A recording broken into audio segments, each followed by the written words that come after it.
Ну что, еще одна игрушечка на взятке у меня на столе сегодня, и у этой игры мне очень нравится, как перевели название.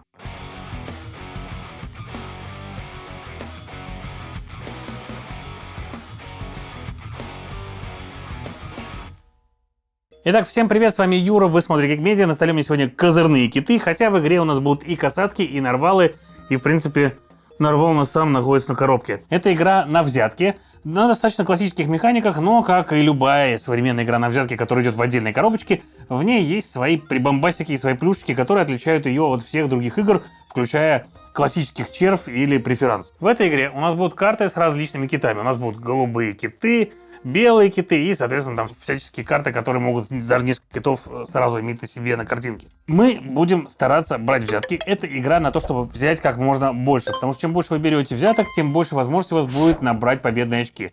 Но происходит она необычным способом. Во-первых, для начала вы выкладываете карточку с вот этими самыми козырными китами на игровое поле, и у вас есть такой жетончик, на котором с одной стороны девятка, с другой стороны единичка. Эти две карты будут определять, какой козырь и в какую сторону вы играете, то есть берете больше или меньше. А дальше вы будете разыгрывать карты, каждый по одной, и использовать специальные способности с них. И вот именно в специальных способностях на этих картах, во взаимодействии вот с этим вот элементом игры, кроется необычность этой игры на взятке. Давайте потихонечку разбираться, как играть в козырные киты.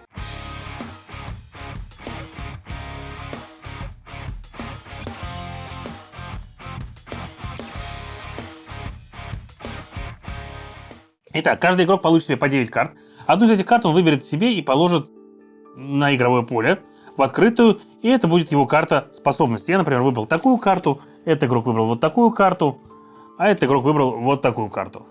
А далее мы будем ходить, и у нас изначально определится козырь, вскроется карточка из колоды, на которой будет нарисован какой-то кит, например, была касатка, и это был кит маленький, и, соответственно, мы положили сюда единичку. Все, мы теперь играем. Наши правила на эту игру — козырь касатки, и нам нужно играть как можно меньшую карту, чтобы взять эту взятку. Все очень просто. Если было бы вот так, то у нас голубые киты были бы козырем, и нам нужно было брать самыми крупными картами. Но это только на сейчас. Потому что у нас есть специальная карта, у каждого лежит она вот здесь. И эти карты можно использовать перед своим ходом для того, чтобы поменять правила игры.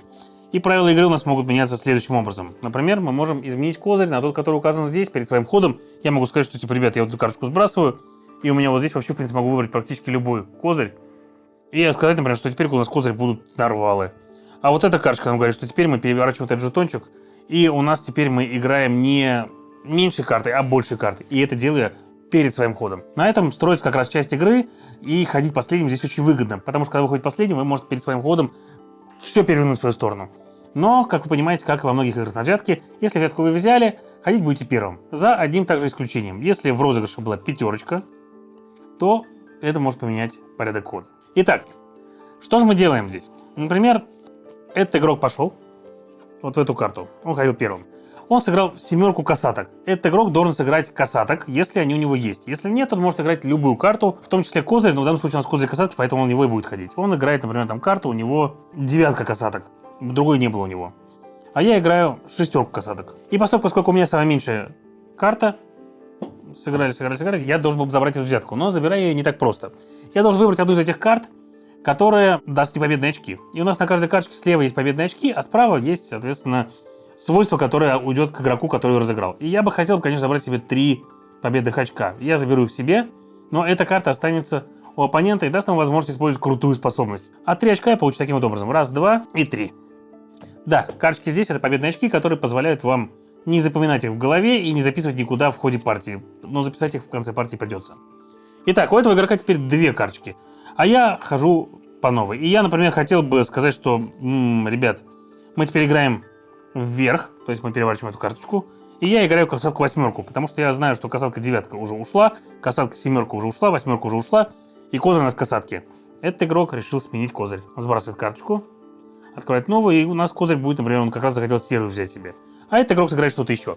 И таким вот образом будет игра происходить. Вы будете постоянно менять козырь, постоянно менять играемый вверх или вниз, и постоянно будете переходить возможность ходить от одного игрока к другому. При этом, как только вы разыграли все 8 карт, мы подсчитаем те карточки, которые мы набрали себе жемчужинками вот этими, и запишем их в специальный блокнотик. Но если после этого у одного из игроков будет 30 очков, партия заканчивается. Если нет, мы раздаем по новым 9 карт, выкладываем одну карточку на стол и разыгрываем по новой игру на взятки. Игра играется достаточно быстро, играть в нее может до 4 игроков. Я бы сказал, что 3-4 как раз для нее состав самый оптимальный. А если вы хотите себе что-то необычное в игре на взятки, где у вас будет происходить постоянно какой-то хаос за столом, и вы будете переделывать правила игры на лету прямо перед каждым ходом, и где то, что вы переделали свое правило, не значит, что вы доживете с этим правилом до самого конца раунда, пока будет разыграна взятка, то как раз «Козырные киты» — это игрушка для вас.